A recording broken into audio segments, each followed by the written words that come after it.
Dear Ate Marbs, itago mo na lamang ako sa pangalang Otob. Meron pa akong asawa, ngunit iniwan niyo ako at sumama sa ibang lalaki. Meron kaming mga 4 na anak na naiwan sa akin. Pagkalipas ng 3 taon, bumalik siya Ate Marbs at may bitbit ng 2 mga anak.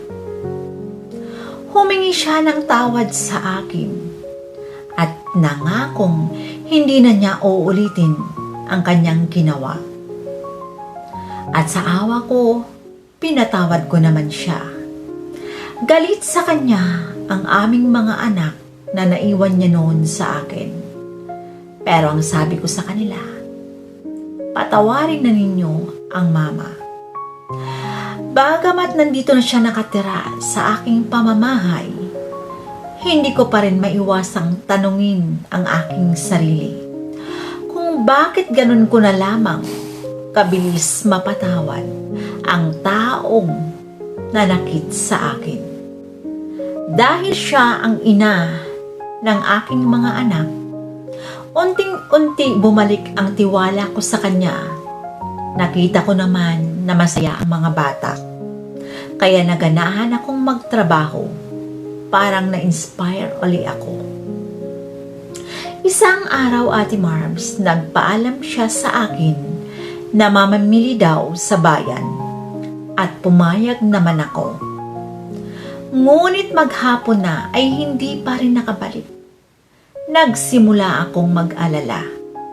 Niyaya ko ang mga bata na hanapin namin siya hanggang sa may nakapagsabi sa akin na may nakatagpo daw siyang ibang lalaki at sumama ito.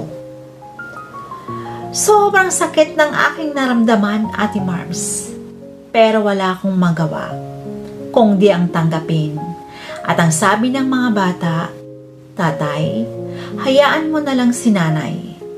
Total, nandito naman kami.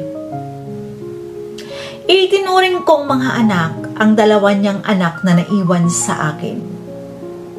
Kayod kalabaw ako para maitaguyod ko sila kahit wala siya. Kasi wala namang kasalanan ang mga bata. Napakalungkot na nangyari sa buhay ko, pero wala akong magawa kasi ito ay katotohanan. Tinanggap ko at nagpatuloy ako sa buhay. Lumipas ang 6 na taon, umuwi ulit siya, Ate Marbs, at may bitbit na namang 4 na mga anak. At ang pinakamasakit, mayroon siyang mga pasa at galos sa katawan at mayroon ding sakit ang 2 mga bata. 1 linggo na daw itong nilalagnat. Kaya hindi na ako nagsayang ng panahon. Agad kong isinugod sa ospital ang mga bata kasi alam kong wala naman itong mga kasalanan. Ngayon Ate Marbs, gulong-gulo ako sa buhay ko. Ano ang aking gagawin?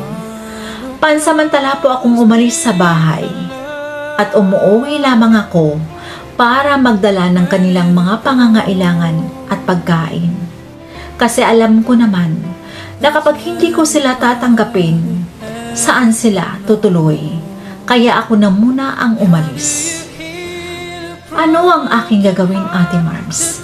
Sana mabigyan mo naman ako ng advice para maliwanagan ang aking isip. Muli, ako po si Otob. Sa ating letter sender na si Otob, wala namang masama ang magpatawad, pero bigyan natin ng limitasyon. Pwede naman nating patawarin ng isang tao, pero dapat hindi na natin ulit papasukin sa ating buhay kung ito ay nakapanakit na sa atin ng 1 o 2 beses. Maaaring nasaktan ka ng gusto at sana sa mga sakit na naranasan mo ay matuto tayo. Walang masama na piliin natin ang ating sarili at protektahan ang ating mga puso na hindi na ulit masasaktan. Ang buhay natin ay maikli lamang at pansamantala lang tayo sa mundo. Siguro, Kapag hindi natin hihintulutan ang kahit sino nasaktan lang tayo ng ganon-ganon kadali lamang, ay may karapatan naman tayong magiging masaya at deserve nating magiging masaya.